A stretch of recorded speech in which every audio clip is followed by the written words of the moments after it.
Hi, നമസ്കാരം. പുതിയ വീഡിയോയിലേക്ക് സ്വാഗതം.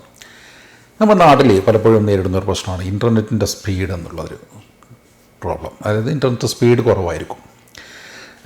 ടൗണിൽ താമസിക്കുന്നവരെ പോലാവില്ല, നാട്ടുമ്പുറങ്ങളിലും മറ്റൊക്കെ എല്ലാ ഏരിയകളിലുള്ളവർക്ക് പൊതുവേ ഇൻ്റർനെറ്റ് സ്പീഡ് വളരെ കുറവായിട്ട് ലഭിക്കാറുണ്ട്. പലപ്പോഴും നമ്മുടെ ഇൻ്റർനെറ്റ് പ്രൊവൈഡറുടെ പ്രശ്നമായിരിക്കും.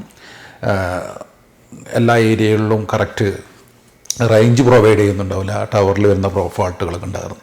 അതല്ലാതെ നമ്മുടെ ചില മൊബൈലിലൊക്കെ റേഞ്ച് എടുക്കാത്ത അതല്ലെങ്കിൽ നെറ്റ് സ്പീഡില്ലാത്തൊരു പ്രോബ്ലംസ് വരാറുണ്ട്.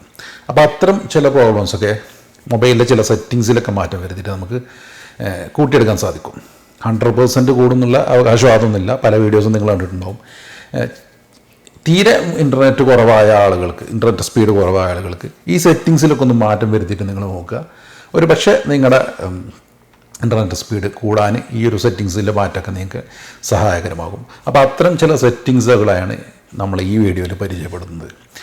അപ്പോൾ ആ ഒരു വീഡിയോയിലേക്ക് പോകുന്നതിന് മുമ്പ് നമ്മുടെ ചാനലൊന്ന് സബ്സ്ക്രൈബ് ചെയ്യാൻ മറക്കരുത്. ഇതുവരെ സബ്സ്ക്രൈബ് ചെയ്യാത്തവരാണെങ്കിൽ മാത്രം ഒന്ന് സബ്സ്ക്രൈബ് ചെയ്ത് തൊട്ടടുത്ത ബെല്ലൈക്കണൊന്ന് അടിച്ചിടാൻ മറക്കരുത്. അപ്പോൾ നമുക്ക് ആ സെറ്റിങ്സ് എന്തൊക്കെയാണെന്ന് നോക്കിയിട്ട് വരാം. ഓക്കെ, അപ്പോൾ ആദ്യം തന്നെ ചില ഏരിയകളിൽ നമുക്ക് തീരെ റേഞ്ച് കിട്ടാത്ത പ്രശ്നം, അതുപോലെ തന്നെ ഇൻ്റർനെറ്റ് എടുക്കാത്തൊരു പ്രശ്നമൊക്കെ വരുന്നു. അത്തരം സ്ഥലങ്ങളിലൊക്കെ എത്തുമ്പോൾ നിങ്ങൾ എന്ത് ചെയ്യുക, തീരെ കിട്ടാത്ത സമയത്താണെങ്കിൽ ഇങ്ങനെ മുകളിൽ നിന്നൊന്ന് സ്ക്രോൾ ചെയ്തിട്ട് നിങ്ങളുടെ ഫ്ലൈറ്റ് മോഡിലേക്കൊന്ന് ചേഞ്ച് ചെയ്യുക. എന്നിട്ട് കുറച്ച് സമയം വെച്ചതിന് ശേഷം ഫ്ലൈറ്റ് മോഡൊന്ന് ഓഫ് ചെയ്തിട്ട് ഒന്ന് നോക്കുക. അപ്പോൾ ചിലപ്പം ഒരുപക്ഷെ കുറച്ച് ഇൻ്റർനെറ്റൊക്കെ ലഭിക്കാൻ ചാൻസ് ഉണ്ട്. ഇനി അതും അല്ലെങ്കിൽ നിങ്ങളുടെ മൊബൈൽ ഡാറ്റ ഒന്ന് ഓഫ് ചെയ്തിട്ട് കുറച്ച് സമയം കഴിഞ്ഞിട്ടൊന്ന് ഓൺ ചെയ്ത് നോക്കുക. അത്ര അവസരങ്ങളിലും ചില ഏരിയകളിലൊക്കെ ഡാറ്റ അങ്ങനെ ക്യാച്ച് ചെയ്യാറുണ്ട്. ഇനി മറ്റുള്ള കുറച്ച് സെറ്റിങ്സിൽ വരുത്തുന്ന കുറച്ച് ചേഞ്ചസ് ഉണ്ട്. അപ്പോൾ ആ ഒരു ചേഞ്ചസ് വരുത്തിയാൽ പൊതുവെ റേഞ്ച് കുറഞ്ഞ അതുപോലെ തന്നെ ഇൻ്റർനെറ്റ് സ്പീഡ് കുറഞ്ഞ ഫോണുകൾക്കൊക്കെ ചില മാറ്റങ്ങൾ വരാറുണ്ട്. 100% ഒന്നും മാറുമെന്ന് മറ്റുള്ള വീഡിയോകളൊന്നും പറയുമ്പോൾ അവകാശപ്പെടുന്നില്ല. നിങ്ങൾ ഈ തീരെ ഇൻ്റർനെറ്റ് ഇല്ലാത്ത സ്പീഡ് കുറഞ്ഞ ആളുകളാണെങ്കിൽ ഈ സെറ്റിങ്സുകളൊക്കെ ഒന്ന് ചേഞ്ച് ചെയ്ത് നോക്കുക. അപ്പോൾ ആദ്യമായിട്ട് നമ്മൾ പലപ്പോഴും ബ്രൗസ് ചെയ്ത് ഒരുപാട് ഡാറ്റകൾ എടുക്കുന്നുണ്ടാവും. അപ്പോൾ അതൊക്കെ ബാക്ക്ഗ്രൗണ്ടിൽ വർക്ക് ചെയ്യുന്നതുകൊണ്ട് ഡാറ്റ കൂടുതലെടുക്കുകയും സ്പീഡ് കുറയാൻ ചാൻസ് ഉണ്ട്. അപ്പോൾ നമ്മൾ ഗൂഗിൾ ക്രോം ഒന്ന് ഓപ്പൺ ചെയ്തിട്ട് ആദ്യം 3 ഡോട്ട്സിൽ ക്ലിക്ക് ചെയ്തിട്ട് സെറ്റിങ്സ് ഒന്ന് ഓപ്പൺ ചെയ്യുക. അതിനുശേഷം വന്നിട്ട് സൈറ്റ് സെറ്റിംഗ് എന്ന ഓപ്ഷൻ ഉണ്ടാവും, അതൊന്ന് ഓപ്പൺ ചെയ്യുക. അതിൽ നിന്ന് സ്റ്റോറേജ് എന്നൊരു സെക്ഷൻ ഉണ്ട്, അതൊന്ന് ഓപ്പൺ ചെയ്ത് കഴിഞ്ഞാൽ നമ്മൾ ഒരുപാട് ഡാറ്റകൾ, ഇപ്പോൾ കുറച്ച് പഴയ ഫോണൊക്കെ ആണെങ്കിൽ നമ്മൾ സെർച്ച് ചെയ്ത വെബ് ഡാറ്റകൾ കംപ്ലീറ്റ് ഇവിടെ കാണാം. അപ്പോൾ ഇതൊക്കെ ഒന്ന് ക്ലിയർ ചെയ്ത് കഴിഞ്ഞാൽ, ഈ ക്ലിയർ സെറ്റിങ്സ് അടിച്ചു കഴിഞ്ഞാൽ ഈ ഡാറ്റകളൊക്കെ പോകും. പക്ഷേ ഓർക്കുക, നമ്മൾ അത്യാവശ്യമുള്ള ഡാറ്റകളാണെങ്കിൽ അതൊക്കെ പോകും. അതല്ലെങ്കിൽ നിങ്ങൾക്ക് സ്പെസിഫിക് ആയിട്ടുള്ള ഡാറ്റ വേണമെന്നെങ്കിൽ അത് മാത്രം റീസെറ്റ് ചെയ്യുക. അപ്പോൾ ഇതൊക്കെ ഒന്ന് ക്ലിയർ ചെയ്താൽ ഒരുപാട് ബാക്ക്ഗ്രൗണ്ടിൽ വർക്ക് ചെയ്യുന്ന ഡാറ്റകൾ കുറയുകയും ഇൻ്റർനെറ്റ് സ്പീഡ് കൂടാനും ചാൻസ് കൂടുതലുണ്ട്. ഇനി മറ്റുള്ളത് കുറച്ച് കാര്യങ്ങൾ സെറ്റിങ്സിലാണ് നമുക്ക് ചെയ്യേണ്ടത്. അത് നമ്മൾ സെറ്റിങ്സ് ഒന്ന് ഓപ്പൺ ചെയ്യുക. അതിൽ നിന്ന് വയർലെസ് ആൻഡ് സെറ്റിങ്സ് എന്നായിരിക്കും ചിലത് എന്തെങ്കിലും മാറ്റം ഉണ്ടാവും ചില ഫോണിൽ. അപ്പോൾ പുതിയ ഫോണിലൊക്കെ വയർലെസ് ആൻഡ് നെറ്റ്വർക്ക് ആയിരിക്കും, അതൊന്ന് ഓപ്പൺ ചെയ്യുക. എന്നിട്ട് അതിൽ നിന്ന് മൊബൈൽ നെറ്റ്വർക്ക് ഒന്ന് ഓപ്പൺ ചെയ്യുക. മൊബൈൽ നെറ്റ്വർക്ക് ഓപ്പൺ ചെയ്തിട്ട് നമുക്ക് ആക്സസ് പോയിൻ്റ് ഒന്ന് ഓപ്പൺ ചെയ്യുക. അപ്പോൾ പൊതുവെ നിങ്ങൾക്ക് കാണാം, നിങ്ങളുടെ ഒന്നിൽ കൂടുതൽ സിം യൂസ് ചെയ്യുന്നുണ്ടെങ്കിൽ അതൊക്കെ ഇവിടെ കാണാം. അപ്പോൾ ഏത് സിമ്മിലാണോ നെറ്റ് യൂസ് ചെയ്യുന്നത് അതിവിടെ കാണാം. അതിൻ്റെ തൊട്ടടുത്ത് ഐക്കണ് കാണാം, അവിടെ നിന്ന് ക്ലിക്ക് ചെയ്ത് കഴിഞ്ഞാൽ ഇത് ഈ ആക്സസ് പോയിൻറ്റിൽ ചെറിയ ചില മാറ്റങ്ങളൊക്കെ വരുത്തി കഴിഞ്ഞാൽ നമുക്ക് കുറേയൊക്കെ സ്പീഡ് കൂടാറുണ്ട്. അതിപ്പോൾ ആക്സസ് പോയിൻ്റ് നെയിമും അതുപോലെ തന്നെ IPN ഒക്കെ ഓട്ടോമാറ്റിക് വന്നിട്ടുണ്ടാവും. പണ്ടത്തെ മൊബൈലിലാണെങ്കിൽ അതൊക്കെ സെറ്റ് ചെയ്ത് കൊടുക്കേണ്ട ആവശ്യമുണ്ടായിരുന്നു. ഇനി നമുക്ക് സെർവർ എന്നൊരു ഓപ്ഷൻ കാണാം നിങ്ങൾക്ക് അവിടെ വന്നിട്ട് നമുക്ക് ഗൂഗിളിൻ്റെ ID ഒന്ന് അടിച്ചു കൊടുക്കുക. www.google.com ഒന്ന് സെറ്റ് ചെയ്ത് കൊടുക്കുക. അപ്പോൾ ഗൂഗിൾ സെർവറുമായിട്ട് ലിങ്ക് ചെയ്തിട്ട് കുറച്ച് സ്പീഡ് കൂടാൻ ചാൻസ് ഉണ്ട്. അതുപോലെ തന്നെ പിന്നെ മാറ്റം വരുത്തേണ്ടത് നമ്മൾ താഴോട്ട് വന്നു കഴിഞ്ഞാൽ APN പ്രോട്ടോക്കോൾ ഉണ്ട്, അവിടെ നിന്ന് വന്നിട്ട് നോക്കുക.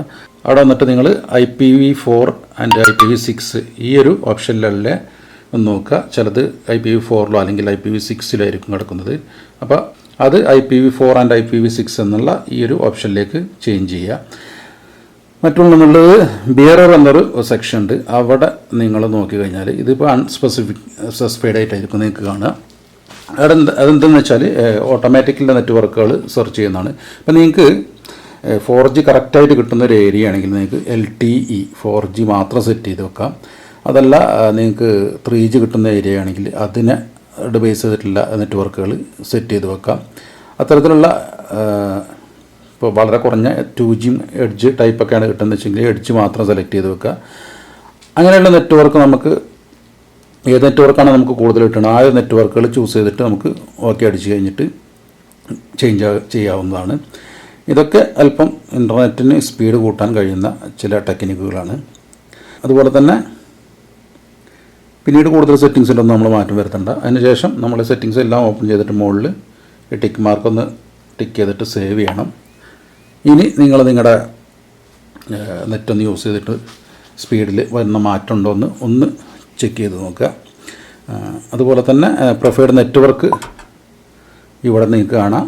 LTE അതായത് 4G 3G എല്ലാം കൂടെ ഓട്ടോമാറ്റിക് സെറ്റ് ചെയ്യുന്ന ഒരു ഓപ്ഷനാണ് ഏറ്റവും മുകളിൽ കാണുന്നത്. അത് ചൂസ് ചെയ്യാം. അതല്ല നിങ്ങൾക്ക് 4G ഇല്ല അതല്ലാതെ 3G മാത്രമാണെന്ന് വെച്ചാൽ അത്തരത്തിലുള്ള ഓപ്ഷൻസ് മൂന്നാമത്തെ ഓപ്ഷൻ സെറ്റ് ചെയ്യുക. 2G മാത്രമാണ് GSM ഉള്ളി എന്നുള്ളത് സെറ്റ് ചെയ്യുക.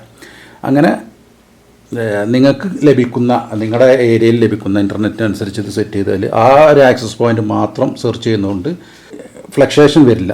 അതുകൊണ്ട് ആ ഒരു ഇൻ്റർനെറ്റിനെ മാത്രം ബേസ് ചെയ്തിട്ടുള്ള ഒരു സ്പീഡ് നിങ്ങൾക്ക് ലഭിക്കും. അപ്പോൾ നിങ്ങൾ ഏറ്റവും മുകളിലുള്ള ഓപ്ഷൻ സെലക്ട് ചെയ്യുകയാണെങ്കിൽ എല്ലാ തരത്തിലുള്ള 4G 3G ഒക്കെ നിങ്ങൾക്ക് ഓട്ടോമാറ്റിക്കായിട്ട് സെറ്റ് ചെയ്യുന്ന കുറച്ച് ഓപ്ഷൻസാണ് ഇവിടെ ഉള്ളത്. അപ്പോൾ ഇത്രയും ചില കാര്യങ്ങളൊക്കെ ഒന്ന് മാറ്റിയിട്ട് നോക്കുക നിങ്ങൾ. അപ്പോൾ നിങ്ങൾക്ക് ഇതൊക്കെ ഉപയോഗിച്ചിട്ട് നിങ്ങളുടെ നെറ്റ് സ്പീഡ് കൂടിയിട്ടുണ്ടെങ്കിൽ നിങ്ങളുടെ അഭിപ്രായം താഴ്ന്ന് കമൻ്റായിട്ട് രേഖപ്പെടുത്താൻ മറക്കരുത്. അപ്പോൾ ഇൻ്റർനെറ്റ് സ്പീഡ് കൂട്ടാൻ ഉപകരിക്കുന്ന ഈ ഒരു സെറ്റിങ്സൊക്കെ നിങ്ങൾക്ക് മനസ്സിലായി കാണുമെന്ന് വിചാരിക്കുന്നു. നിങ്ങളൊന്ന് ചെയ്ത് നോക്കിയിട്ട് നിങ്ങളുടെ അഭിപ്രായങ്ങളൊക്കെ ഒന്ന് കമൻ്റായിട്ട് രേഖപ്പെടുത്താൻ മറക്കരുത്. ഇതുപോലെ നല്ല അറിവുമായിട്ട് അടുത്ത ആഴ്ചയിൽ പുതിയ വീഡിയോയിൽ നമുക്ക് വീണ്ടും കണ്ടുമുട്ടാം. Till then it's me Naushad signing off.